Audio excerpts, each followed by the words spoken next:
Venerdì 1° luglio, buongiorno e ben ritrovati a Focus TG, buongiorno a tutti i nostri telespettatori. Ebbene, anche oggi, come di consueto, la nostra striscia dedicata all'informazione del Veneto. Dal Veneto vi terrà compagnia, vi terrà informati in diretta fino alle 13:30. Tante le notizie di cronaca, ma non solo, che andremo a sviluppare nel corso di questo nostro TG. Apriremo, come sempre, insomma, con le notizie appunto di cronaca, ma poi ci sarà spazio per tornare a vedere e riassumere il cordoglio, i momenti emozionanti, le immagini più significative dei funerali che si sono svolti ieri di Leonardo Del Vecchio, il patron di Luxottica. Dobbiamo parlare del POS obbligatorio nei vari esercizi pubblici, quindi con i nostri collegamenti cercheremo anche di testare insieme l'umore sia dei cittadini, quindi dei clienti, che degli esercenti. E poi dobbiamo parlare di sanità, avremo un collegamento da Bruxelles per un'importante novità che riguarda la vendita delle automobili a benzina e a diesel, una vendita che da Bruxelles, quindi parliamo dell'Unione Europea, ha deciso di stoppare a partire dal 2035, quindi non sarà più possibile vendere veicoli a motore ma solo veicoli elettrici. Parleremo di questo con l'europarlamentare Paolo Borchia. Insomma, tante cose da vedere, da ascoltare, tante tematiche su cui riflettere, ma come detto iniziamo come sempre con la cronaca. Cronaca che ci porta a Montebelluna nel nostro servizio di apertura. Vi raccontiamo di un episodio di violenza: circondati e aggrediti con calci e pugni 2 controllori della MOM. È accaduto, come vi dicevo, a Montebelluna. La banda di ragazzini tra i 16 e i 18 anni è stata identificata in poche ore dai carabinieri. Nella collisione che ho avuto mi sono rotto il menisco del ginocchio sinistro. Cammina aiutandosi con le stampelle. Eddie Dal Rovere, controllore per la MOM, che ieri pomeriggio è stato aggredito e preso a calci e pugni assieme ad un collega da una banda di ragazzini tra i 16 e i 18 anni già noti alle forze dell'ordine. È accaduto alla fermata dell'autostazione di Montebelluna. Nel giro di 5 minuti siamo stati circondati da altri 7-8 dei compagni di loro, insomma, che sono usciti dalla stazione dei treni, e lì abbiamo preso veramente paura. Pensavamo che saltasse fuori qualche coltello. Sono stati attimi di terrore. Tutto è iniziato sopra il pullman quando il conducente si è accorto che 2 soggetti, 41 e 17 anni, non avevano il biglietto. È iniziata così una violenta discussione fino a quando Eddie ha chiesto ai due i documenti. Quando ero a terra, che stavo facendo il verbale, e lui mi ha attaccato direttamente, mi è saltato addosso direttamente nelle tasche per recuperare i documenti, e da lì è nata la colluttazione e siamo finiti a terra. Lui mi ha sferrato pugni e calci. In poco tempo ai due si sono aggiunti altri 4 ragazzini, amici del 17enne. Immediatamente sono stati chiamati i carabinieri, che sono giunti sul posto con alcune pattuglie. Gli aggressori intanto si sono dati alla fuga, ma per poco i militari dell'Arma della compagnia di Montebelluna, grazie alle telecamere di videosorveglianza e alle testimonianze di chi ha assistito impotente a questa aggressione, hanno identificato la banda. Loro praticamente, secondo me, non è tanto il biglietto in se stesso o il verbale in se stesso, loro proprio hanno voglia di fare rissa. Non è il primo caso, spiega il presidente della MOM Giacomo Colladon, e ora abbiamo preso una decisione. Noi stiamo cercando di prevenire, stiamo dotando i verificatori di webcam, che secondo noi è un deterrente perché registra ovviamente la situazione. Si tratta di persone che non vogliono rispettare le regole. Vanno perseguite anche oltre che redarguite. Amareggiato e sotto shock, Eddie ci dice: Io è 22 anni che sono in questa azienda, prima con la vecchia azienda, adesso con quella nuova, e ho sempre operato con loro, ho fatto il verificatore gran parte della mia vita qui in azienda, ed è la prima volta che me la sono vista brutta così. Una notizia che arriva da Breganze la notte scorsa, quella che ci siamo lasciati alle spalle, alle 2:30, i vigili del fuoco sono intervenuti in via dell'Innovazione, come vi dicevo a Breganze, per la fuoriuscita di un'auto andata a sbattere contro il basamento di un monumento, una struttura metallica al centro della rotatoria. Il bilancio è di un ferito, i pompieri hanno messo in sicurezza l'auto e spento del tutto il principio di incendio che era nato dopo la collisione. Il ferito è uscito da solo, leggiamo nell'ANSA che ci è arrivata poco fa, ferito uscito da solo dopo l'impatto contro il basamento della scultura che è stata danneggiata e anche spostata di diversi centimetri. È stato preso in cura dai sanitari del SUEM e trasferito in ospedale. Lo ripetiamo, è successo la notte scorsa alle 2:30 in via dell'Innovazione a Breganze. Poi tutti gli approfondimenti e le immagini le ritroveremo nel corso delle edizioni serali dedicate all'informazione qui su Rete Veneta. Noi continuiamo con la cronaca che adesso ci porta in provincia di Padova perché andranno a processo i genitori di Christian Menin. Lo ricorderete, il bambino di 6 anni annegato lo scorso agosto in piscina. Il giudice li ha rinviati a giudizio insieme ai 2 bagnini. Rinviati a giudizio i genitori di Christian Menin, il bambino di 6 anni di Limena annegato 1 anno fa mentre stava trascorrendo una giornata in piscina con la famiglia. Insieme ai genitori, il giudice per l'udienza preliminare ha mandato a processo anche il gestore dell'impianto Concaverde Piscine di San Pietro in Gu, il responsabile dei bagnini e la bagnina che nel momento della tragedia doveva sorvegliare la piscina. L'accusa per tutti, anche se con diversi ruoli, è di omicidio colposo. Il 9 agosto del 2021 il piccolo Christian di appena 6 anni è stato ritrovato riverso in acqua. Nonostante i soccorsi, il bimbo è morto durante il trasporto in ospedale. L'inchiesta condotta in questi mesi dal pubblico ministero della Procura di Padova avrebbe dimostrato come il piccolo sia sfuggito al controllo di mamma e papà e anche dei 2 bagnini e sia stato soccorso dopo 5 lunghissimi minuti, quindi troppo tardi per strapparlo alla morte. Per i genitori l'accusa è di non aver vigilato il figlio e di averlo lasciato da solo vicino ad una piscina profonda a 1,20 m senza assicurarsi che indossasse i braccioli. Per la titolare della piscina l'accusa è di carenze nelle misure di sicurezza e per i bagnini di non essere intervenuti tempestivamente. Torniamo a Venezia perché dobbiamo continuare a parlare di aggressioni, a parlare di violenza. Ebbene, ancora una rissa terminata, come vi dicevo, a Venezia con un uomo ricoverato con ferite da tagli dopo un accoltellamento. Una violenta rissa nel cuore della notte tra Santa Margherita e San Pantalon ha portato al ricovero di un tunisino con diverse ferite d'arma da taglio. La ricostruzione dei fatti e l'identificazione dei coinvolti è ora materia di indagine delle forze dell'ordine. La zona è già finita spesso nell'occhio del ciclone per episodi di movida selvaggia e spaccio di droga, ma ormai anche gli apparentemente placidi quadretti veneziani non sono più al sicuro, come a Rio Marin, il lento avanzare delle gondole, la gente che fa la spesa al supermercato, il turista che si fa il pediluvio in canale, eppure in una tarda mattinata esattamente come questa, che pochi giorni fa qui si è consumato alla luce del sole sotto gli occhi dei passanti un pestaggio con accoltellamento tra presunti spacciatori. Purtroppo qui come in altre zone di Venezia ci segnalano veramente quotidianamente situazioni anche di spaccio o comunque di mancanza di controlli. Questo preoccupa molto i residenti della zona ma anche di altre zone e c'è bisogno non solo, come abbiamo detto più volte, di un costante presidio e controllo, ma c'è anche bisogno di altrettante politiche legate anche al sociale. Segretaria del Partito Democratico di Venezia, Monica Sambo conosce bene la realtà veneziana e l'impressione, peraltro piuttosto condivisa in città, è di un progressivo degrado che qui non si conosceva.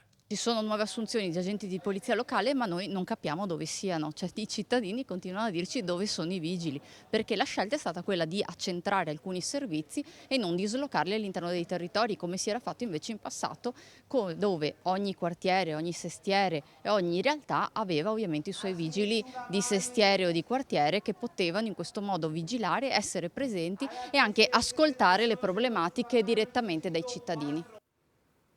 Adesso ci fermiamo per un paio di minuti, è il nostro primo break pubblicitario, torniamo tra poco con tante altre notizie di cronaca e poi, come vi ho accennato prima, tanti approfondimenti legati alla stretta attualità. A fra poco.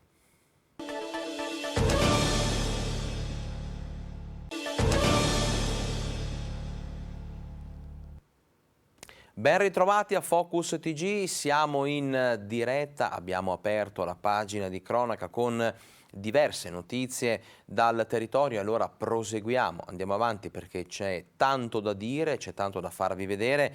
Torniamo nel veneziano perché diciamo, è stato rintracciato, è finita la fuga, la corsa del 55enne protagonista della sparatoria a Bibione. Lo ricorderete, anche ieri insomma abbiamo dato spazio all'appello delle forze dell'ordine per sensibilizzare i cittadini qualora qualcuno avesse avuto modo di vederlo, di incontrarlo, di imbattersi in lui, a fine di segnalare immediatamente il tutto. Ebbene, è accaduto proprio questo. Un cittadino ha visto il 55enne in fuga su un autobus, ha immediatamente chiamato il 112 e l'uomo è stato arrestato. Grazie alla segnalazione di un ragazzo, dopo giorni di ricerche, i carabinieri del nucleo operativo di Porto Gruaro con i colleghi di Latisana hanno trovato e arrestato Arthur Axiu, il 55enne albanese che lunedì mattina a Bibione avrebbe sparato a 3 colleghi per poi darsi alla fuga. Questa mattina si trovava a bordo di un autobus lungo la tratta Porto Gruaro-Latisana San Michele Bibione, lo stesso mezzo su cui si trovava il cittadino che ha chiamato i militari e che l'hanno intercettato poco dopo alla fermata nella frazione Cesarolo di San Michele al Tagliamento. 5 le pattuglie totali che lo attendevano alla fermata. Non appena sceso, il 55enne, che aveva con sé una tanica rossa di benzina, dettaglio che i carabinieri conoscevano da giorni, si è cosparso nel tentativo di darsi fuoco. Ma 4 carabinieri sono riusciti a bloccarlo, mentre altre 2 pattuglie facevano da scudo e una terza si trovava poco distante. In questi giorni le ricerche non si sono mai allontanate troppo dalla zona del porto gruarese. Con ogni probabilità, infatti, il fuggitivo potrebbe essere rimasto nascosto in zona senza mai essersi spostato troppo, ma su questo i carabinieri stanno ancora lavorando. Axiu è accusato di triplice tentato omicidio aggravato con 2 sparatorie. Secondo la ricostruzione, i primi spari sarebbero stati esplosi in via Pirano, dove sono rimasti feriti in 2, tra cui uno in prognosi riservata. Il secondo in via della Vega, dove avrebbe sparato a un altro connazionale che se l'è cavata con ferite lievi. All'origine del gesto potrebbero esserci dei contrasti per motivi di denaro legati all'ambiente lavorativo. Martedì i carabinieri avevano diffuso le sue foto lanciando un appello ai cittadini per far sì che chiunque lo vedesse lo segnalasse immediatamente. E così è stato. Ora il 55enne sarà trasferito nel carcere di Gorizia. E torniamo a parlare di sicurezza sulle strade, in questo caso dobbiamo parlare di morti, di incidenti mortali che hanno macchiato di sangue le strade del Veneto, una in particolare, la 4 nel tratto tra Venezia e Trieste, perché sono veramente tragici i numeri che fanno riferimento al 2021, numeri analizzati dalla Fondazione Think Tank Nord-Est. Ebbene, nel corso di un anno sono stati 21 gli incidenti mortali. Nel 2021 siamo tornati quasi a livello pre-pandemia. Il traffico pesante lo ha anche superato, quello che era nel 2019, il traffico normale è sotto il 10%.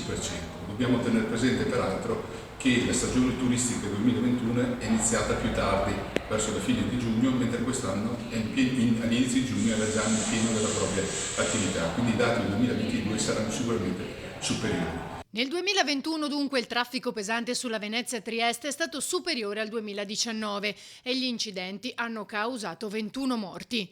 Secondo l'ultimo studio della Fondazione Think Tank Nord-Est, che ha analizzato i dati AISCAT, l'Associazione Italiana Società Concessionarie Autostrade e Trafori, appena pubblicati, nel complesso le arterie autostradali del Nord-Est nel corso del 2021 hanno registrato percorrenze di veicoli pesanti per 5.338 milioni di chilometri.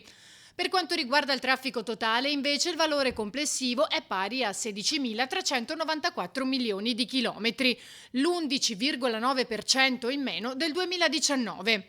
In questo quadro generale, la A4 Venezia-Trieste mostra un recupero notevole delle percorrenze rispetto al periodo pre-pandemia, con il traffico pesante già oltre i livelli del 2019.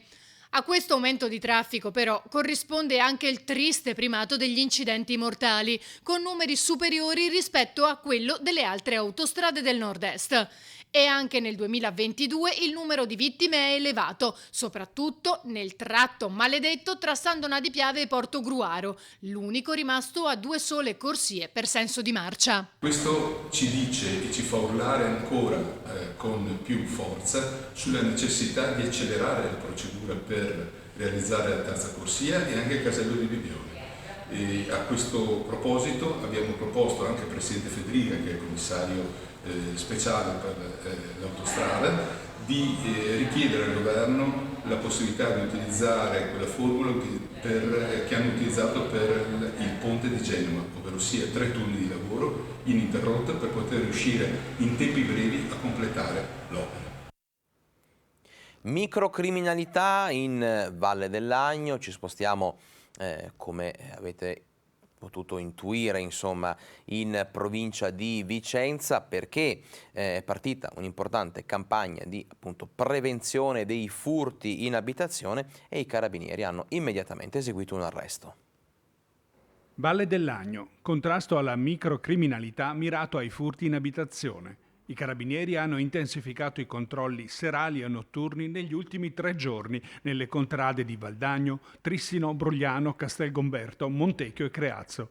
Impiegate complessivamente 15 pattuglie, 40 uomini con il supporto di agenti della Polizia Locale Valle dell'Agno. Nel corso delle operazioni, un giovane di 19 anni di Creazzo è stato arrestato dopo essere stato bloccato dai militari nel corso di una violenta lite. Il 19enne ha opposto resistenza agli stessi uomini dell'Arma, intervenuti richiamati da alcuni cittadini allarmati. L'autorità giudiziaria ne ha convalidato l'arresto, sottoponendolo all'obbligo di firma. Il questore inoltre gli ha notificato l'avviso orale, avendo ravvisato la pericolosità sociale sulla base di numerose segnalazioni ricevuti da altri comandi dell'Arma. E sono arrivati gli esiti dell'autopsia sul corpo di Simone, il 17enne, lo ricorderete, morto in un incidente in scooter venerdì scorso a Limena. La causa della morte è stato lo schiacciamento. L'autopsia conferma le prime ipotesi fatte dopo l'incidente avvenuto venerdì pomeriggio. Simone Silvestri, il 17enne, ucciso mentre era in scooter con il padre e stava percorrendo via Po tra Limena e Padova, è stato schiacciato dal camion che stava affrontando la curva. Le ferite non gli hanno lasciato scampo. Ora il pubblico ministero ha iscritto nel registro degli indagati con l'accusa di omicidio stradale l'autista alla guida del camion coinvolto nello scontro. Dopo l'esito dell'autopsia, la procura ha dato il nulla osta e la salma è stata riconsegnata ai familiari che stanno organizzando i funerali. L'addio a Simone Silvestri sarà settimana prossima nella chiesa di Sacro Cuore. Intanto ieri c'è stato un altro incidente in moto avvenuto in una pista da motocross in provincia di Arezzo. A rimanere ferita una 16enne padovana che stava effettuando degli allenamenti. La ragazza Giorgia Blasig, talento del motocross, ha riportato diverse fratture e un trauma cranio-facciale.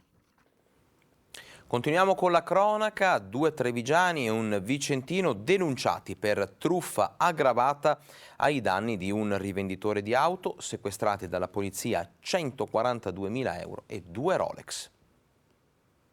Pubblicavano su siti specializzati annunci per la vendita di auto di pregio, facendosi passare per dipendenti di una nota azienda nazionale di noleggio di veicoli. In questo modo i finti venditori erano riusciti a piazzare a un'azienda di commercio di auto plurimarca con sede a Rimini SUV del valore di 190.000 euro. Polizia di Stato, Stradale e Squadra Mobile sono riusciti a sventare il raggiro recuperando la somma di 142.000 euro e denunciando 3 soggetti, 2 trevigiani e un vicentino, per truffa aggravata e ricettazione.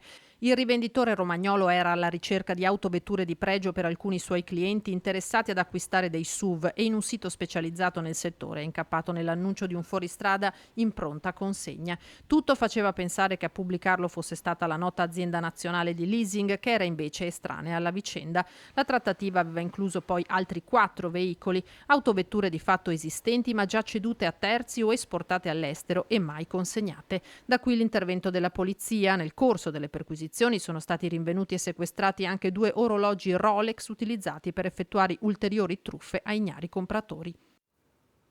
E non solo, operazioni di prevenzione per i furti nelle abitazioni, perché nella Valle dell'Agno è partita una importante operazione anticriminalità.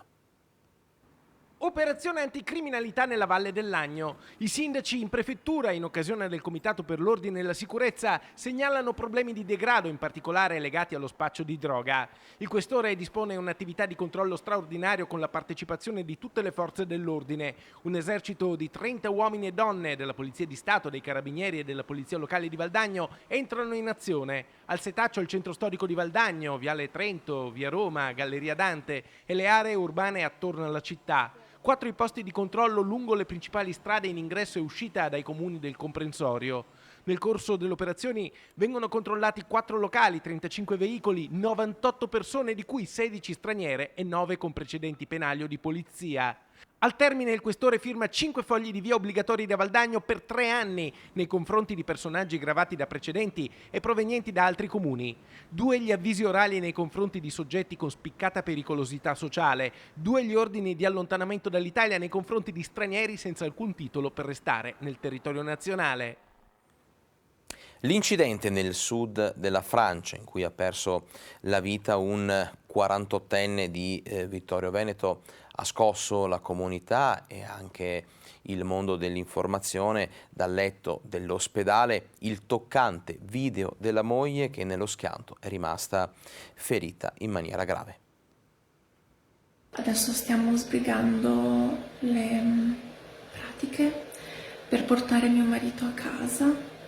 Non potrò essere presente al funerale di mio marito perché devo rimanere immobilizzata qui.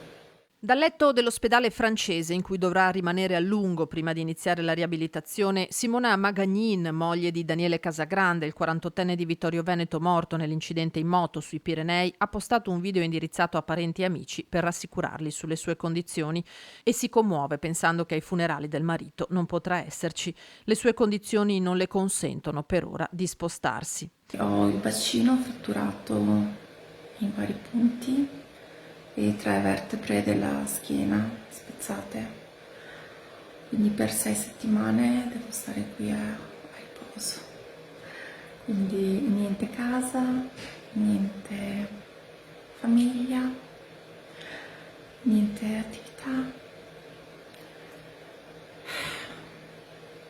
devo stare ferma e dopo ci sarà comunque una lunga convalescenza con tutta la riabilitazione. La coppia era in vacanza nel sud della Francia. Poco dopo la partenza da Arles, lo schianto contro un furgone è costato la vita a Daniele, titolare insieme al fratello di una nota carrozzeria a Vittorio Veneto. Simona cerca di essere forte per lei e per le 2 figlie, Gloria e Alice, e proprio Gloria l'ha raggiunta insieme agli zii in queste ore. Stare insieme ci farà bene. Grazie di tutti i pensieri, arrivano. Tutti i pensieri di luce, di guarigione arrivano. Non mi sento sola, grazie. Baby vandali in azione a Ponte San Nicolò, individuato il responsabile del rogo che ha distrutto una palma nel quartiere San Leopoldo. L'ultima bravata gli è costata la denuncia. Un 17enne di Ponte San Nicolò è accusato di essere responsabile dell'incendio che la notte tra il 13 e il 14 giugno ha distrutto una delle palme dell'area verde pubblica della parrocchia di San Leopoldo in via Moro a Ponte San Nicolò. Il rogo aveva messo in allarme l'intero quartiere, che già da tempo era esasperato dai continui atti vandalici e schiamazzi notturni. Dopo il rogo i carabinieri avevano iniziato le indagini, arrivando al 17enne baby vandalo, riconosciuto come autore del gesto da tutto il gruppo di ragazzini che erano stati fermati con lui pochi minuti dopo l'incendio. Ci fermiamo adesso per una piccola pausa pubblicitaria, rientriamo tra poco, restate con noi.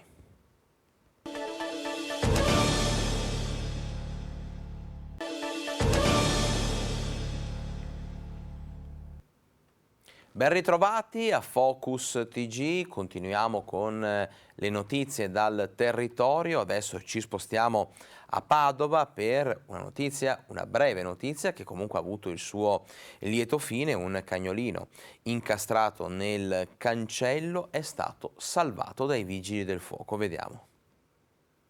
Questo piccolo cocker era rimasto incastrato con la testa nel quadrato del cancello di casa. È successo a Noventa Padovana giovedì mattina. Mentre i proprietari erano fuori casa, il cagnolino ha cercato di uscire dal cancello, restando però incastrato. I suoi guaiti hanno allertato i vicini, che hanno mobilitato i vigili del fuoco. I pompieri, giunti sul posto dalla sede centrale, hanno cosparso con del sapone liquido il collo e la testa, riuscendo a sfilare l'animale. Il cane, dopo essere stato dissetato, ha giocato con la squadra dei vigili del fuoco, facendosi riempire di coccole. Adesso parliamo del POS obbligatorio negli esercizi pubblici. Sappiamo che da ieri è scattato l'obbligo, quindi bar piuttosto che negozi, ristoranti, edicole dovranno accettare il pagamento elettronico, pena una sanzione, ma in teoria l'obbligo del POS risale al 2014. In pratica è diventato obbligatorio, come abbiamo detto, solo da qualche ora, con l'arrivo di sanzioni per chi dovesse rifiutare questo tipo di pagamento. Secondo Confesercenti Veneto, però, la norma così com'è deve essere migliorata sotto molti aspetti. Arriva l'obbligo dei POS per commercianti, esercenti, artigiani e professionisti, che d'ora in poi dovranno garantire ai loro clienti la possibilità di pagamento con carte e bancomat, altrimenti scatteranno le sanzioni. In Italia purtroppo ci vogliono sempre le sanzioni per far rispettare le regole. Il POS secondo me è molto utile per migliorare gli acquisti. Capita il cliente che magari non ha abbastanza contante, che potrebbe rinunciare a fare una bella spesa nei nostri negozi, avendo il POS o la carta di credito la può fare. Certo, noi stiamo chiedendo a gran voce al governo di dare un contributo alle banche per ridurre le commissioni agli esercenti ed eventualmente mettere un limite basso, sui 10 euro per esempio, sotto il quale o non ci sono commissioni o addirittura potrebbe non essere obbligatorio avere il POS. Cristina Giussani, presidente di Confesercenti Veneto e di Confesercenti Metropolitana di Venezia e Rovigo, nonché presidente nazionale del Sindacato Italiano Librai, promuove con riserva la nuova norma. Migliorie se ne possono e se ne devono fare, ma commercianti ed esercenti devono anche prendere atto della nuova realtà. Una regione come il Veneto, fra laghi, montagne e città d'arte, a vocazione altamente turistica, è impensabile non avere il POS, non avere la possibilità di far pagare con carta di credito. Cliente che vuole pagare con la carta di credito una cartolina oppure semplicemente un caffè, che generalmente indispettisce un po' l'esercente o il negoziante. Certo, indispettisce un po' proprio per questo problema della commissione, perché quando il prodotto è di bassissimo valore la commissione ovviamente in proporzione incide di più ed è per questo che noi chiediamo che sotto una certa cifra o non ci siano commissioni o non ci sia l'obbligo del POS. In Italia la prima carta di credito fu emessa nel 1958, ma sostanzialmente fu solo dagli anni 90 che si assistette ad un progressivo aumento della sua diffusione e ad una sua accettazione estesa nei punti vendita, un processo che all'estero è anche maggiore. Oggi come oggi, secondo me, noi dovremmo abituarci ad arrivare, non dico a eliminare il contante perché sarebbe assurdo, però insomma a lavorare sempre di più così, perché poi ripeto, è al tempo stesso sì, se arriva uno che vuole spendere €1 per la cartolina dici vabbè guarda questo, ma se invece ti spende 100 euro e ne ha solo 20 di contanti dici grazie che ho il POS, che almeno posso fargli una buona vendita. E tra poco noi ci collegheremo con la nostra collega Valentina Visentin proprio per andare a testare l'umore di clienti e esercenti dopo le prime ore di obbligatorietà del POS, come abbiamo detto, nelle varie attività, nei vari esercizi pubblici. Continueremo a parlare di questo dunque più avanti, ma adesso torniamo a parlare dei funerali di Leonardo Del Vecchio. È stata ieri la giornata del dolore e dell'orgoglio ad Agordo, dove oltre 5.000 persone hanno dato l'ultimo saluto al patrono, al presidente della Luxottica. Oggi mi sento intanto di ringraziarvi per essere qui in tanti e dirvi che Leonardo, che il vostro presidente, il vostro amico, il vostro padre per i figli, vorrebbe che io dicessi che lui sarà sempre qui con voi. È la prima a prendere la parola nel giorno dell'addio, Nicoletta Del Vecchio, è lei a ritrarre l'uomo, il marito, l'imprenditore e a farlo davanti a una folla di oltre 5.000 persone. Fuori e dentro il Pala Luxottica ci sono il dolore, il contegno, l'orgoglio e la gratitudine. Grazie infatti è la parola più ricorrente, la si legge anche sugli striscioni. Quella di Luxottica e della Gordino è una grande famiglia che si stringe a quella più piccola, quella biologica e viceversa. Il legame è profondo, come testimoniato anche dalle parole dei figli. Durante la mia ultima visita in ospedale, lui era molto nervoso, ma quando stavo per andare mi ha chiesto dove andavo. Io gli ho detto che andavo ad Agordo per vedere la fabbrica. Non l'ha mai chiamata stabilimento, l'ha sempre chiamata la sua fabbrica, che a causa del Covid non avevo visto da tempo. Nel sentire questo il suo viso si è illuminato e con un sorriso bellissimo mi ha detto: la fabbrica è così bella adesso. Accanto ai familiari e collaboratori di una vita, ai dipendenti, agli amministratori del territorio, anche tanti imprenditori, da Luciano e Alessandro Benetton a Paolo Berlusconi e l'ex amministratore delegato Andrea Guerra. Com'è possibile che un seme simile a un granello di senape, il più piccolo di tutti i semi, seminato in un campo, una volta cresciuto e più grande delle altre piante, si è chiesto durante l'omelia il vescovo di Belluno Feltre Renato Marangoni? È questa anche la parabola dell'occhiale.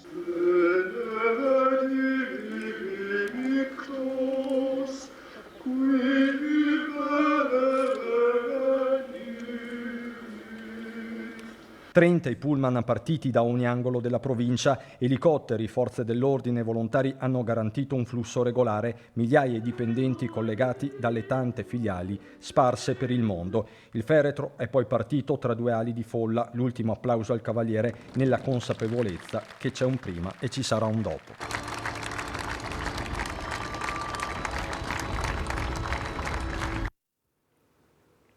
E ieri si è parlato anche del futuro di Luxottica ad Agordo e in Veneto. Le parole più importanti sono arrivate dal collaboratore principale di Del Vecchio, Luigi Francavilla, che ha detto: resteremo altri 300 anni. Tanti gli imprenditori presenti, come detto anche nel servizio poco fa, anche Luciano e Alessandro Benetton. Ho sempre detto per iscritto che non resteremo qua per altri 3 secoli, ma per il resto non lo so. Perché qui si sanno fare gli occhiali. Prima Claudio diceva... Non so fare anche gli altri, ma sanno fare anche gli altri gli occhiali.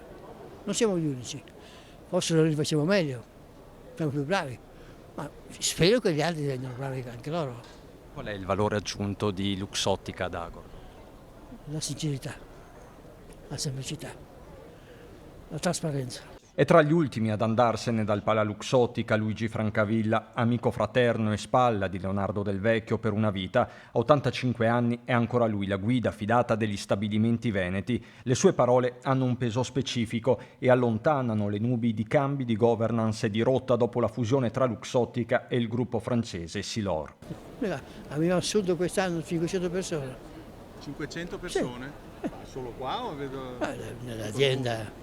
Agordo, Sedico, quelle roba. Rassicurazioni che arrivano in un giorno di profonda tristezza. Del Vecchio non era solo l'imprenditore che ha garantito benessere, ma una figura di riferimento per tutti, lavoratori e colleghi imprenditori. A ricordarlo, oltre all'ex amministratore delegato Andrea Guerra e a Paolo Berlusconi, Luciano Benetton: per questa zona è stato tutto e anche il futuro continuerà con lui, un innovatore per il secondogenito Alessandro. È quello che dicevamo adesso in macchina venendo qui con mio padre, ha sempre impressionato la voglia delle nuove sfide anche in terreni che magari non conosceva, e quindi insomma un grande testimonial del nostro territorio e del nostro paese, di cui tutti devono essere orgogliosi. Ma ci sono anche gli imprenditori della Gordino. Nicola Del Din ha una fabbrica dell'occhiale poco distante, a Taibon. Un'emozione incredibile, ancora adesso un po' di di emozione particolare, una giornata particolare, anche perché alla fine,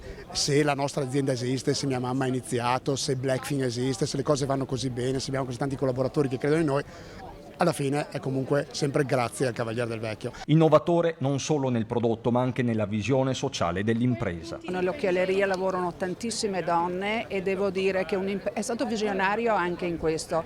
Dare lavoro alle donne vuol dire creare una società migliore e più indipendente. Dopodiché è stato grande in tutti i pezzi della sua vita. Io dico dalla nascita fino ad oggi. Anche oggi lui si è donato a questa comunità e quindi è comunque emozionante. Io sono commossa. E presenti ai funerali anche tantissimi amministratori del territorio, a rappresentare il governo il ministro D'Incà.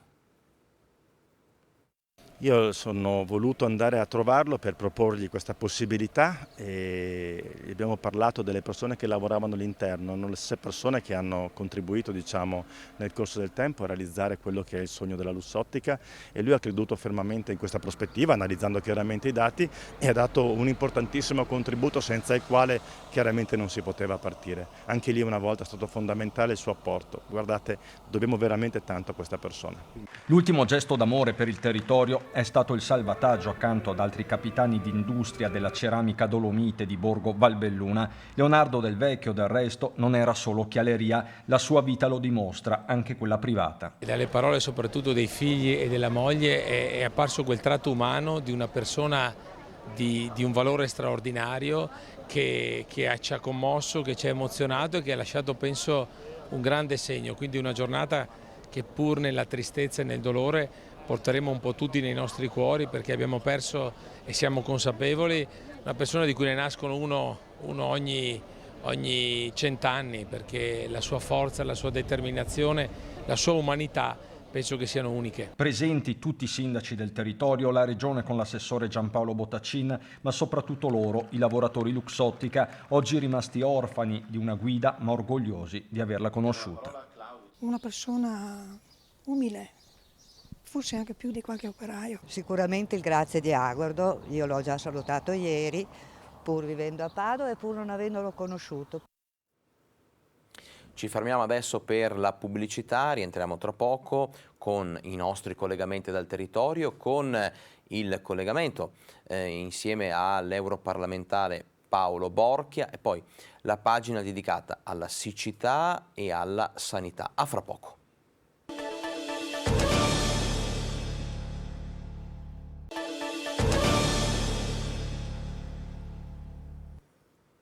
Sono le 12:45, ben ritrovati in diretta a Focus TG.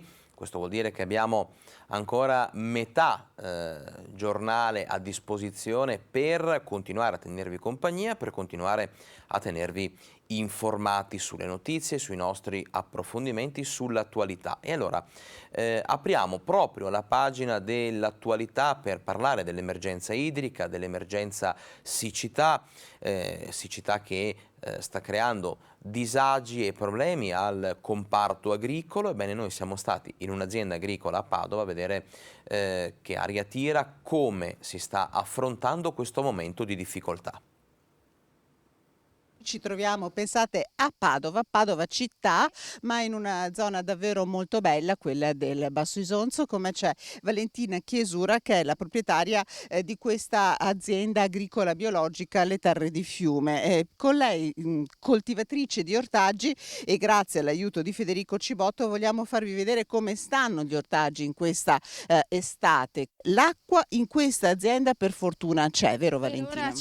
Per ora c'è, in quantità un pochino inferiore rispetto ad altri anni, però per ora noi non abbiamo grosse difficoltà a fornire acqua agli ortaggi. Forse siamo aiutati dal fatto che fin dall'impianto dell'azienda abbiamo scelto un sistema che fosse il più risparmioso, diciamo, possibile, nel senso che noi coltiviamo su aiole rialzate con manichette irrigazione goccia a goccia, quindi l'acqua che preleviamo e distribuiamo distribuiamo sulla terra è proprio soltanto quella necessaria agli ortaggi, non abbiamo irrigazioni a pioggia o a lancio di acqua e quindi non c'è dispersione. Se le piante di zucchine stanno crescendo con un'ottima produzione, sono in grande difficoltà le insalate, spiega Valentina Chiesura, che con il marito coltiva ortaggi nell'azienda agricola Terre di Fiume. Ci spostiamo e andiamo appunto a vedere, vi facciamo vedere come tutte le coltivazioni, la maggior parte, siano in serra. Sono in serra anche i pomodori che invece stanno soffrendo davvero molto, Valentina. Di solito sono in serra perché temete la pioggia. Quest'anno invece in serra sono attaccati dagli insetti. Da degli insetti particolari, è una moschina bianca che si chiamano aleurodidi, e sono degli insetti che non attaccano direttamente il frutto, però indeboliscono enormemente la parte verde della pianta e nell'indebolirla ovviamente la rendono meno produttiva. E la stagione si annuncia in generale difficile per il mondo dell'agricoltura, come racconta il presidente di CIA Padova Luca Trivellato. C'è soprattutto nella parte dei seminativi, per cui il frumento che abbiamo già trebbiato, piuttosto che la soia, che anche se ha bisogno di poca acqua comunque è in sofferenza, e soprattutto in questo periodo il mais, sono in stress idrico assoluto, perché ci troviamo in una situazione eccezionale nella quale, a fronte di poche precipitazioni, abbiamo anche temperature estremamente elevate per la stagione, per cui un'alta evaporazione dell'acqua. E continuiamo a parlare di emergenza idrica, restiamo nel padovano, fontane spente a Padova, disagi, l'ordinanza del sindaco che invita i padovani, i cittadini, a non consumare troppa acqua. Noi abbiamo chiesto proprio a loro, ai residenti della città, cosa ne pensano, come stanno affrontando queste restrizioni e quali sono le buone pratiche che mettono in atto per evitare gli sprechi.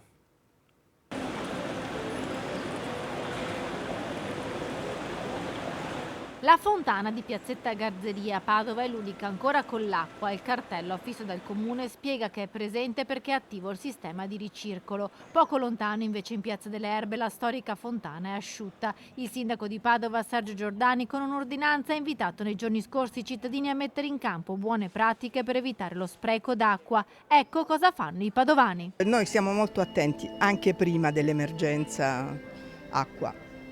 Altre cose, innaffiamo meno, la doccia ahimè la facciamo ogni giorno. Il cittadino cosa fa per risparmiare l'acqua? Deve chiudere i rubinetti spesso, deve controllare i figli che non ne usino troppo quando fanno la doccia, perché i miei è un disastro. E basta, perché purtroppo lavarci ci laviamo. Poca acqua, cosa si fa per risparmiare? Il cittadino cosa può fare per risparmiare acqua? Adoperarne poca. Tento di chiudere il rubinetto quando lavo i piatti, ad esempio, tiro lo sciacquone con il pezzettino piccolo perché così hanno detto, e il resto sono tutte accortezze che in realtà ho già nella vita quotidiana, cioè se faccio la doccia quando mi insapono chiudo l'acqua o mentre mi lavo i denti chiudo l'acqua. Personalmente cerco appunto di stare attento quando lavo i denti, banalmente quando faccio la doccia, o anche conservare l'acqua anche quando vado al ristorante. Prendo la bottiglia, la porto con me e poi la conservo nel contenitore di alluminio. La doccia al minimo, quando ci si lava i denti chiudere sempre il rubinetto, non lasciare il rubinetto aperto quando si sciacqua qualcosa. Come si faceva una volta, in Meridione c'era tantissimo razionamento, per cui diciamo che l'importanza dell'acqua la si riconosce. Le solite abitudini che avevo già da prima, riutilizzo quando lavo le verdure per annaffiare. Lo scarico dell'acqua, se il bagno è utilizzato da quella persona, lo può scaricare meno volte durante la giornata, perché 15 litri alla volta sono tanti. E adesso noi ci spostiamo dallo studio proprio a Padova con la nostra collega Valentina Visentin, perché vi avevo annunciato un collegamento per cercare di capire come gli esercenti, i commercianti, in questo caso le edicole, si stanno organizzando adesso che i pagamenti con il POS sono diventati obbligatori. Allora, buongiorno Valentina Visentin, raccontaci tutto. Buongiorno, siamo all'interno di un'edicola di Abano Terme. Qui con me ci sono Diego e Daniele. Diego titolare di un'edicola a Montegrotto, Daniele invece è il padrone di casa. Come hai ben detto da ieri è obbligatorio accettare il pagamento con il bancomat anche per importi irrisori. La categoria degli edicolanti è un po' preoccupata, diciamo quasi arrabbiata, non tanto per questa misura che ritengono comunque corretta, quanto per la condizioni in cui vengono messi e costretti a lavorare. Cosa accade per voi? Perché dovete fronteggiare delle spese di commissioni piuttosto elevate.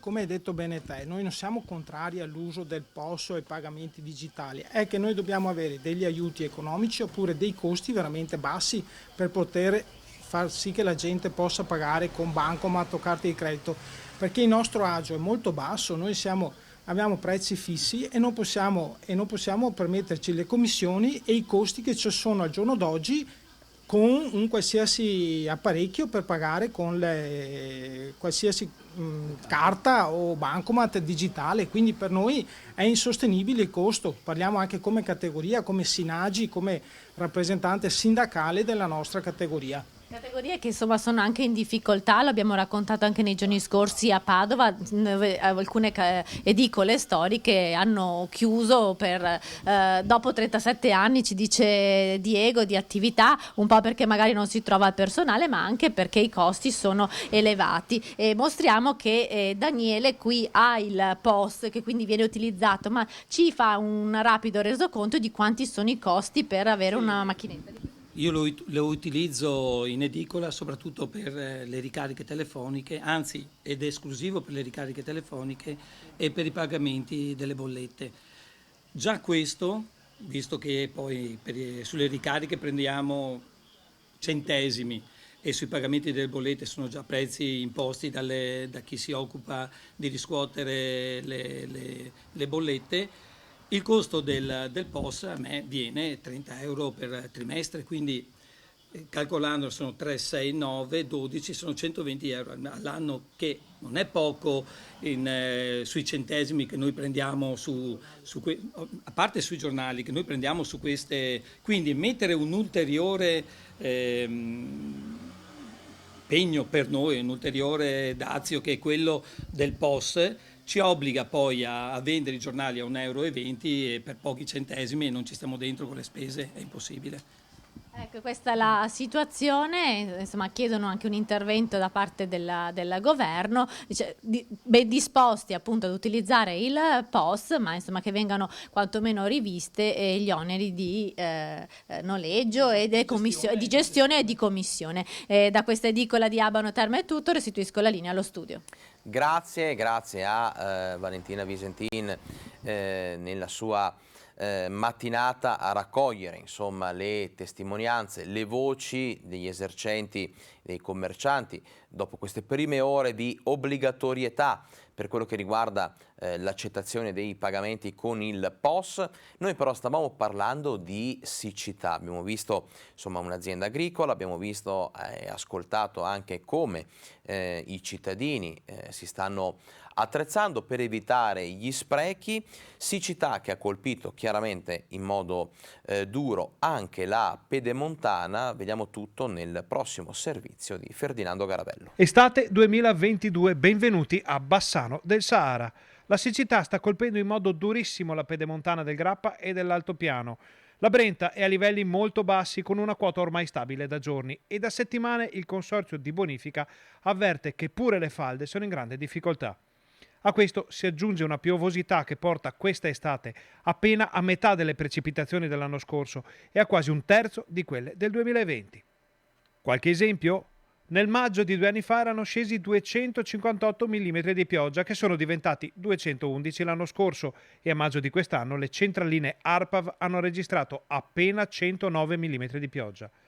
A giugno va molto peggio, con 63 mm nel 2020 e 54 l'anno successivo, e solamente 30 mm quest'anno. Davvero una goccia nel mare riarso e assetato del Bassanese. I dati cumulativi sono impietosi e mostrano un quadro preoccupante, con 321 mm di pioggia nei 2 mesi del 2020, 265 l'anno scorso e 139 quest'anno, quando i giorni piovosi sono stati appena 17. Con questi dati l'estate, che sta già facendo sentire il suo alito bollente su Bassano e limitrofi, si preannuncia davvero torrida ed è plausibile che le limitazioni già imposte dai vari comuni con le ordinanze antispreco possano diventare ancora più stringenti. E le temperature roventi di questo inizio estate possono avere ripercussioni anche sulla fertilità maschile. A dirlo è una ricerca dell'Università di Padova. Il caldo anomalo di queste settimane mette a rischio la fertilità degli uomini, a confermarlo una ricerca dell'Università di Padova condotta dal professor Carlo Foresta. Questo effetto è provocato da un gene attivato dall'innalzamento della temperatura. Noi abbiamo cercato di capire quali di questi geni fosse in qualche modo responsabile dell'alterazione della formazione degli spermatozoi e abbiamo visto che c'è un gene particolare che regola proprio le divisioni di queste cellule, che è sensibile al calore, e quando questo gene funziona troppo, la formazione di questi spermatozoi viene ad essere molto ridotta. È tutto uno studio particolare che abbiamo fatto negli anni e che adesso lo possiamo dimostrare con certezza. La ricerca verrà presentata ad ottobre ad un congresso di medicina ad Abano Terme. L'infertilità maschile associata all'aumento della temperatura è stata osservata anche in situazioni come l'obesità o chi è esposto a fonti di calore o nelle saune. In periodi di gran caldo come quelli che stiamo vivendo, ecco allora i consigli da mettere in pratica. Gli indumenti che lasciano traspirare tranquillamente tutti quanti gli organi, quindi l'INOT, non molto attillati, la possibilità di fare frequenti camminate, perché durante le camminate c'è un cambiamento positivo per la temperatura degli spermatozoi. Ovviamente la possibilità di fare dei bagni freschi o docce fresche quanto più possibile. E terzo, non creare quelle condizioni che cambiano anche il funzionamento cardiovascolare, come può essere il fumo, come può essere un pasto abbondante. E da domani, cambiamo decisamente discorso, iniziano i saldi, un'occasione d'affari per Federmoda che sottolinea come il Covid abbia cambiato anche questo appuntamento dell'estate. Forse ci sarà meno assortimento di quello che, ahimè, da un certo lato, da un certo punto di vista, era abituato ad avere il consumatore. Il Covid ha cambiato anche il rito dei saldi estivi, che inizieranno sabato 2 luglio per concludersi il 31 agosto. Meno assortimento, sottolinea il presidente di Federmoda Treviso, perché con la pandemia tanti negozi hanno diminuito gli ordini in magazzino. Questo significa che avremo anche saldi meno convenienti? No, io non credo che cambierà sostanzialmente la politica delle percentuali di saldo.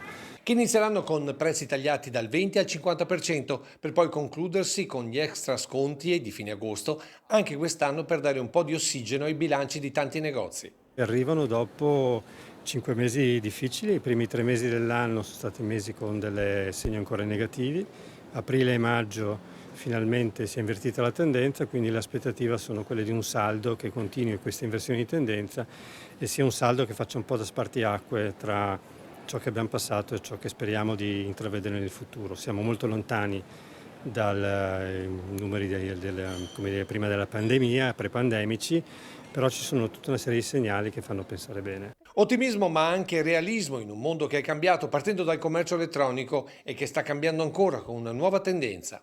C'è una rivalutazione del negozio fisico, non lo diciamo noi ma dicono tutte le indagini, anche quelle società che indagano l'e-commerce dicono oggi che se vuoi essere performante in quel canale di vendita dovresti avere un punto fisico, perché è la somma dei due che diventa vincente. Insomma, un settore, quello del commercio, in costante evoluzione. Basti pensare che da oggi scatta l'obbligo per tutti gli esercenti, pena sanzione, di accettare il pagamento elettronico. Ma in questo mondo che si evolve costantemente, per Pomini comunque ha ancora un senso parlare di saldi. Se non altro perché è il consumatore finale che considera il saldo ancora un brand importante, la dimostrazione è quella che vedremo, clima permettendo, perché questo caldo non agevolerà sicuramente, ma vedremo comunque in afflusso in città molto diverso di quello che abbiamo visto in queste settimane. Adesso ci fermiamo per il nostro ultimo break pubblicitario, rientriamo fra poco con un collegamento importante con l'europarlamentare della Lega Paolo Borchia per delle novità importanti che riguardano la vendita delle automobili a benzina e a diesel. Insomma, bisognerà cominciare a prepararci ad avere a disposizione solo auto elettriche. Scopriamo questo e parliamo di questo fra poco nel nostro Focus TG. Restate con noi.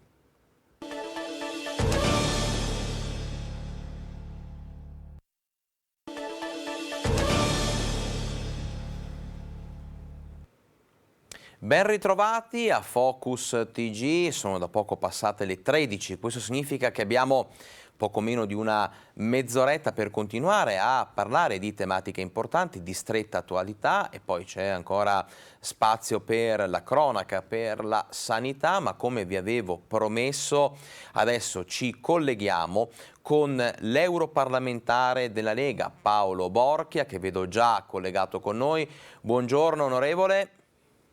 Buongiorno a voi, grazie per l'invito. Ben ritrovato a Focus TG, e con l'onorevole Paolo Borchia dobbiamo parlare anzitutto di una tematica che è passata un po' sotto traccia, ma in realtà è una cosa di estrema importanza e di estrema rilevanza, perché insomma è stata adottata a Bruxelles una posizione che insomma sembra molto chiara, molto decisa per quello che riguarda il futuro delle automobili a benzina, automobili a diesel, ovvero il blocco delle vendite delle automobili di questa tipologia a partire dal 2035. Quindi niente più benzina, niente più diesel, ma auto elettriche. Questo, onorevole, intanto se ci delinea un attimo il quadro della situazione, e poi vogliamo capire cosa dobbiamo aspettarci, un mercato dominato in tal senso dalla Cina, quindi un exploit di auto cinesi, e soprattutto le macchine poi elettriche saranno alla portata di tutti, avranno dei costi anche gestibili? Ci dica. Ma credo che fondamentalmente abbia già toccato quelli che sono i due motivi principali di preoccupazione. Questa settimana a Lussemburgo c'è stato un consiglio maratona, un consiglio durato 17 ore che riuniva i ministri dell'ambiente dei 27 Paesi membri dell'Unione Europea. È stata adottata dai ministri una posizione che fondamentalmente ricalca quella che è stata la posizione espressa dal Parlamento europeo solo poche settimane fa, l'8 giugno per la precisione. In pratica si stabilisce che si proporrà che dal 1 gennaio 2035 sia vietato mettere in vendita auto con motori a benzina e a diesel, auto e veicoli commerciali leggeri. Ci sarà un'esenzione per quelle case automobilistiche di nicchia che hanno una produzione fino a 10.000 veicoli l'anno. Pensiamo a Ferrari, Lamborghini, però magari stiamo parlando di realtà che non tutti quanti ci possiamo permettere. Però al di là di questo va detto che il governo italiano, assieme ad altri governi, quello della Romania, della Repubblica Ceca, ha espresso delle forti perplessità, senza riuscire ad arrivare al 35% della popolazione che sarebbe stato necessario per avere una minoranza di blocco che avrebbe di fatto fermato questa posizione espressa dal Consiglio. Per cui fondamentalmente purtroppo si va avanti in questa direzione. Questo è uno dei tasselli previsti dal Green Deal, quindi dalle politiche che l'Unione Europea sta cercando di portare avanti per arrivare alla neutralità climatica, a zero emissioni di anidride carbonica entro il 2050, però questo, consentitemi di dire, è un provvedimento che io non condivido, un provvedimento che andrà ad impattare in maniera molto seria sulla quotidianità nostra, ma anche avrà delle conseguenze che ritengo molto negative per quanto riguarda la tenuta della filiera, che in Italia è una filiera parecchio importante che occupa tra le 60 e le 70.000 persone, per cui anche dal punto di vista dell'occupazione, e scusatemi se è poco, le preoccupazioni non mancano. Assolutamente, dal punto di vista, come le dicevo, anche delle previsioni per quello che riguarda la portata di questo cambiamento, c'è già preoccupazione perché insomma mantenere, acquistare un'auto elettrica sarà effettivamente alla portata di tutti, cioè i cittadini come devono andare a, diciamo, giudicare, valutare questa presa di posizione? La devono valutare in maniera, a mio modo di vedere, molto, molto preoccupata. Allora cerchiamo di capire un po' i numeri. Attualmente circa il 18% delle auto presenti nell'Unione Europea sono auto elettriche, però questo è un tipo di tecnologia che al momento in Italia non ha fatto presa particolarmente, visto che stiamo parlando soprattutto di dinamiche ormai consolidate nei paesi dell'Europa del Nord.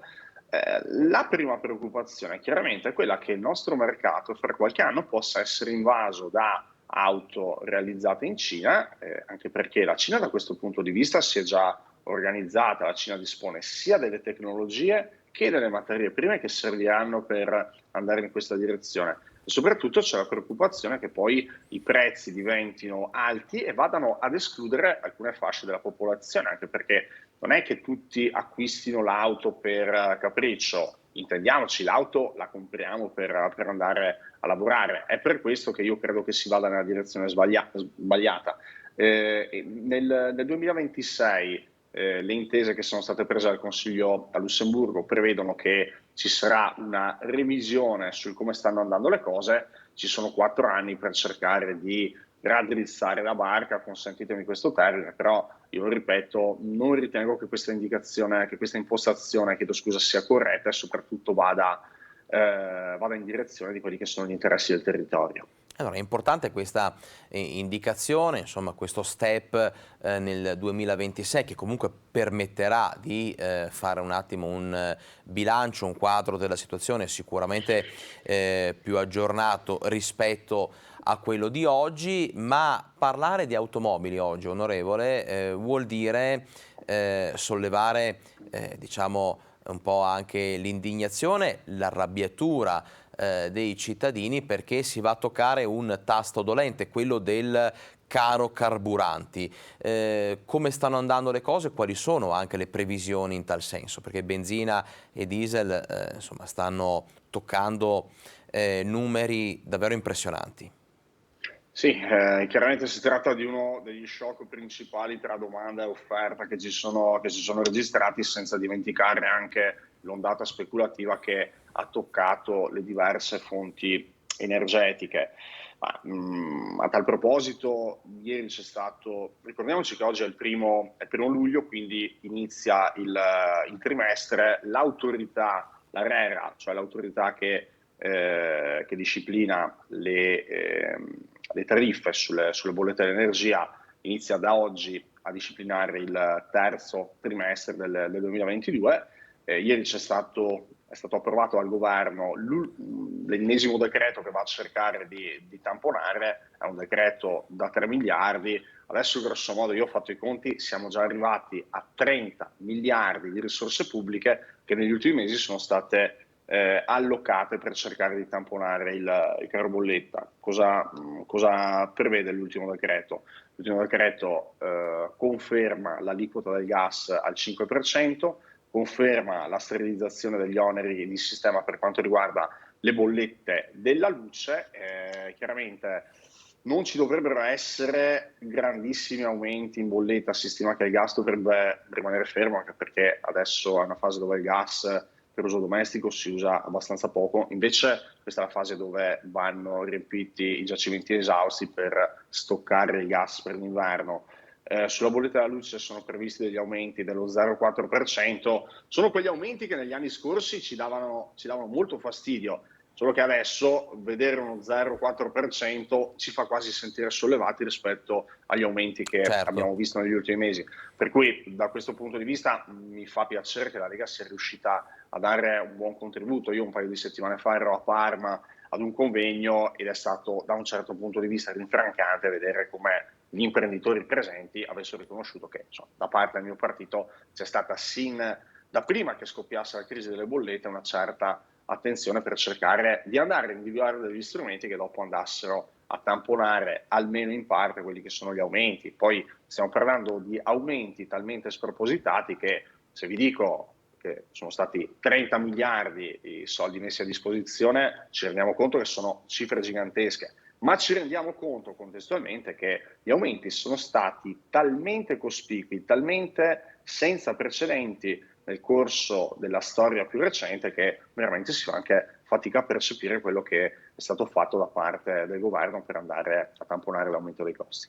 Assolutamente. Onorevole, lei ha grande padronanza nelle tematiche legate all'energia, alle energie rinnovabili, e quindi cerchiamo di unire nella prossima domanda anche, diciamo, questo, perché andiamo a parlare, prima di salutarla, di siccità, un'allerta e una problematica che interessa tutto il nostro territorio.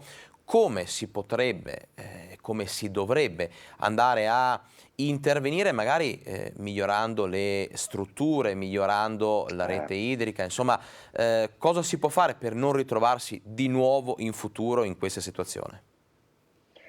La ringrazio della domanda e anche di come è stata impostata la domanda, perché il ragionamento è quello corretto. Adesso il tema siccità è percepito in maniera un po' differenziata a seconda delle province in Veneto. Ci sono alcune province un po' meno impattate, altre province dove invece la situazione è molto più grave.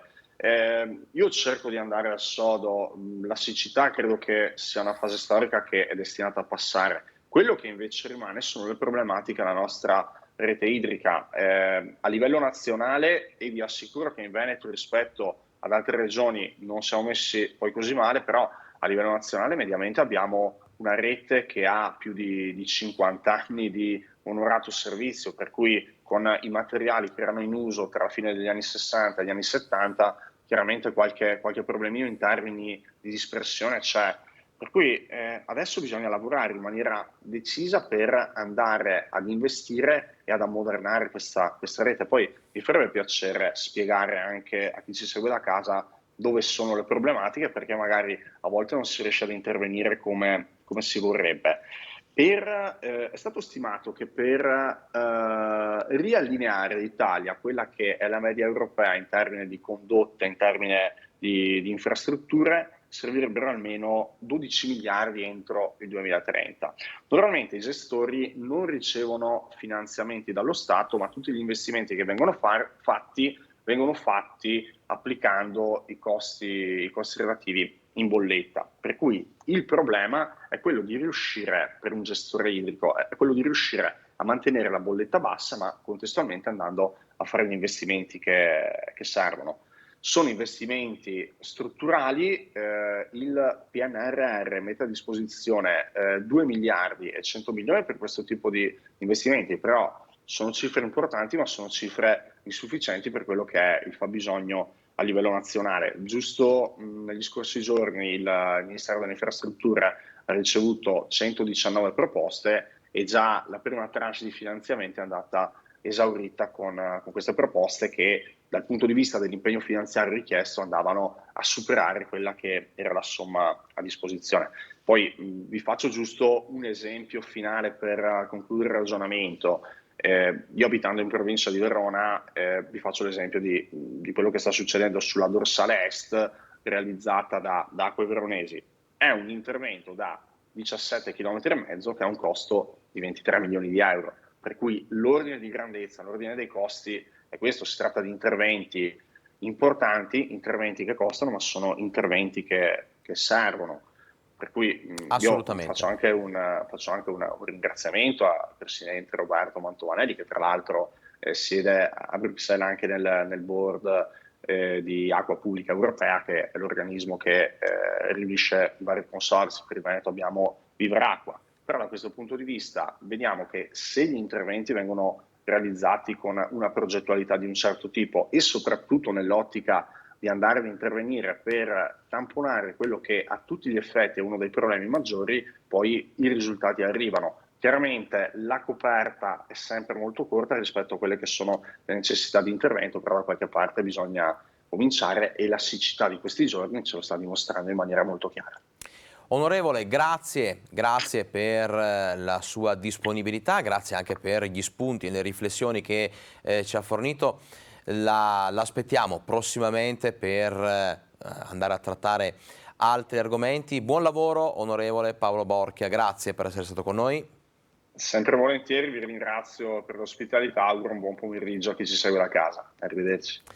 E noi adesso rientriamo in studio per aprire la pagina legata alla sanità, perché migliaia di firme sono arrivate a Venezia, lo sapete, ve l'abbiamo raccontato, tantissimi cittadini che chiedono risposte chiare, immediate alla Regione per quello che riguarda ciò che sta succedendo nell'ULSS 7 Pedemontana, e c'è chi decide di ascoltare e chi di non rispondere. Ascoltare o non ascoltare? Questo è il dilemma. A dir la verità, quando sono i cittadini a parlare, bisognerebbe che la politica prestasse orecchio a quel che arriva dal territorio. A maggior ragione se il tema è quello della sanità, del San Bassiano e dell'ULSS 7. A Venezia sono arrivate migliaia di firme, centinaia di segnalazioni di disorganizzazione, voci di cittadini inviperiti e tantissime domande, a partire da quelle sull'operato del DG Carlo Bramezza.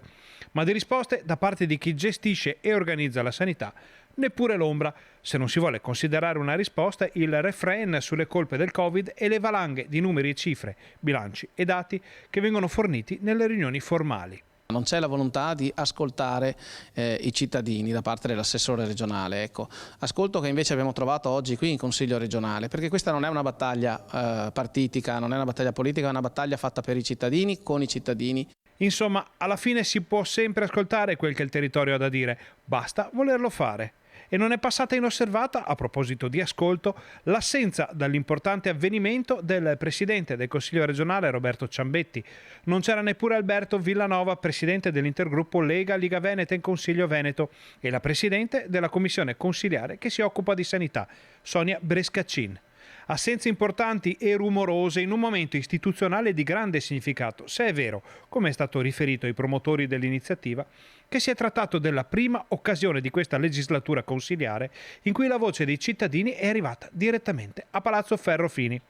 Poco importa, direte voi, dato che c'era chi ha accolto e raccolto, e non è neppure la prima volta, le domande e le lamentele di un territorio, del suo territorio. Noi ci aspettiamo sicuramente dei cambiamenti organizzativi all'interno della nostra azienda sanitaria. È evidente che col nuovo direttore generale qualche problema organizzativo in più c'è. È evidente anche dai numeri che ci hanno fornito la direzione sanitaria che Bassano recupera prestazioni a metà velocità rispetto a Sant'Orso. Va riequilibrata questa cosa, non è accettabile. E anche a Focus, il talk serale condotto su Rete Veneta dal nostro direttore Luigi Bacialli, continua il dibattito acceso sugli argomenti e i disservizi che riguardano l'ULSS 7. I disagi nell'ULSS 7, le problematiche della sanità sotto la gestione del direttore generale Carlo Bramezza continuano e si continua a parlarne in attesa di risposte e interventi che non possono più essere rimandati. I cittadini si sono espressi con le migliaia di firme raccolte in poco tempo. I sindaci del territorio bassanese hanno dato un segnale chiaro con il loro voto basso in riferimento alla gestione e ai servizi di questa ULSS 7. Adesso tocca alla politica regionale e intanto l'altra politica, quella locale, continua a segnalare un forte disagio del territorio.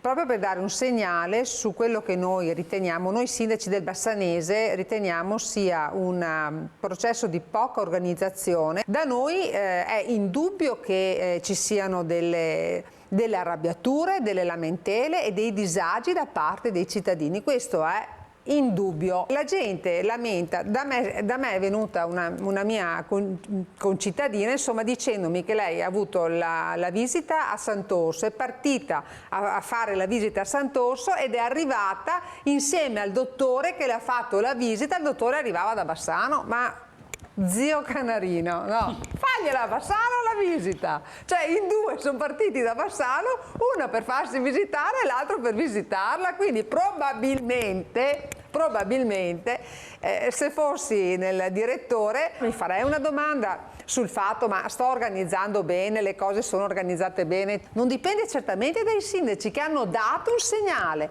ma dopo questo segnale non ci siamo più. Una battaglia, quella per una sanità migliore, che come detto più volte non ha bandiera politica. Anche Antonella Tocchetto, esponente del PD, è molto critica nei confronti di Bramezza. Se ha troppe critiche, se ci sono delle lamentele, se ha anche fatti personali, e ha detto bene Finco, che comunque in una persona che riveste un ruolo pubblico possono essere discutibili, io un passo indietro comunque, almeno ventilato, lo farei.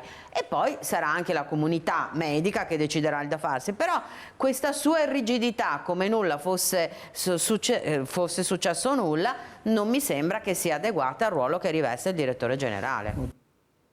Voltiamo pagina perché scatta il conto alla rovescia per la Dunata Triveneta degli Alpini di Asiago, che noi seguiremo. Manca ormai una settimana all'inizio della Dunata Triveneta degli Alpini, che si terrà dall'8 al 10 di luglio ad Asiago, e le penne nere della sezione Monte Ortigara sono a lavoro da mesi per la buona riuscita del raduno. In altopiano arriveranno decine di migliaia di alpini con le famiglie, tanti simpatizzanti e amici, e un volume che si preannuncia notevole di turisti e visitatori. Sicuramente ne aspettiamo tanti. Penso una 15.000 alpini presenti sull'altipiano, sempre se il tempo è buono, che ci aiuta, che sono belle giornate come oggi. Ci sono moltissime incombenze logistiche per la gestione di un simile evento, ma gli alpini di Asiago non si fanno certo spaventare. Stiamo organizzando parcheggi e i vari posti dove mandare la gente anche a dormire, e la sanità, un po' in generale, un po' di tutto. Il conto alla rovescia è partito e già l'emozione è fortissima in altopiano e in tutto il Veneto. Sì, è una grande emozione, è un grande orgoglio di avere questo raduno qua da noi, in questa nostra terra sacra degli alpini, che ricordare che qua negli anni della Grande Guerra è stato combattuto in qualsiasi metro di terra. E adesso vi raccontiamo la storia di un giovane imprenditore di Marostica che ha recuperato i terreni incolti piantando lavanda.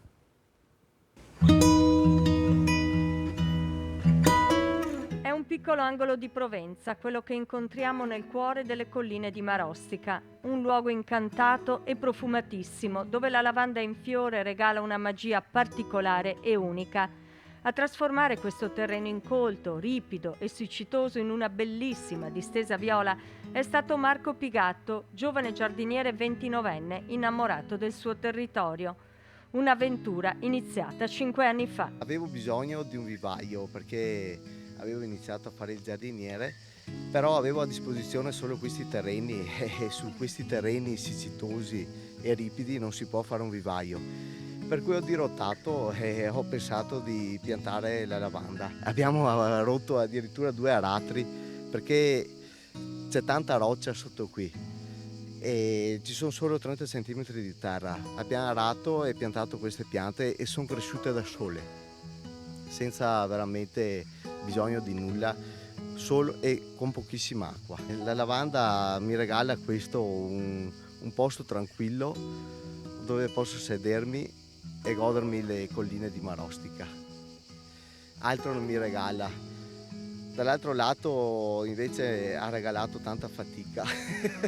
Tanta fatica, certo, ma tutti quegli sforzi oggi sono ripagati. C'è grande soddisfazione nel poter offrire alle persone la possibilità di godere di questo luogo e della sua lavanda. Il campo per ora lo lasciamo aperto proprio perché ci tengo che la gente veda cosa può dare anche un terreno siccitoso, ripido e incolto. La terra offre sempre qualche opportunità. Qualcuno può anche venire qui a leggersi un libro ascoltando solo la voce delle cicale, delle api e del vento, ammirando il castello di Marostica che è bellissimo. I visitatori affidano questo quaderno emozioni e sensazioni e ringraziano Marco Pigatto per questo soffice e inebriante mare viola. E da Marostica a Romano De Zelino per parlare del fungo reale di Trento. Nasce una volta l'anno a fine giugno e chi lo trova può ritenersi baciato dalla fortuna. Il fungo reale di Trento è raro quanto prelibato e c'è chi, girovagando per i boschi una vita intera, non lo trova mai. Invece Domenico Chemello da 10 anni, partendo da Romano d'Ezzelino con destinazione Valsugana, torna sempre insieme al prezioso gioiello del bosco, dal peso quest'anno di quasi 4 kg. Ma il luogo è un segreto che custodisce, perché sono tanti anni che lei trova questo fungo così raro. Da quanti anni? Questo è il 10° anno che lo trovo, uno ogni anno, perché bisogna scegliere il periodo che nasce e trovarsi lì tutti i giorni, perché in 3 giorni è già scomparso, è vecchio, non c'è più buono da mangiare. Ma lei come ha trovato questo posto? Questo qui è stato un caso raro. 12 anni fa camminavo nel bosco e ho visto questo fungo alla mattina alle 7. Ho detto, quello è matto, perché era 4,2 kg. Sono tornato giù alle 11 a funghi, era ancora lì. Ho detto, adesso a questo punto lo prendo e lo porto a casa. A questo punto ci deve dire però come intende cucinare questo fungo reale, come si mangia? Questo qui, il fungo reale, è buono con le tagliatelle. Il mistero su dove si trovi il faggio che ogni anno fa ombra al fungo reale resta, almeno fino all'anno prossimo. Si chiude qui questa edizione di Focus TG, vi ricordo gli appuntamenti serali con TG Bassano e TG Vicenza, noi ci rivediamo domani alle 12. Buona giornata.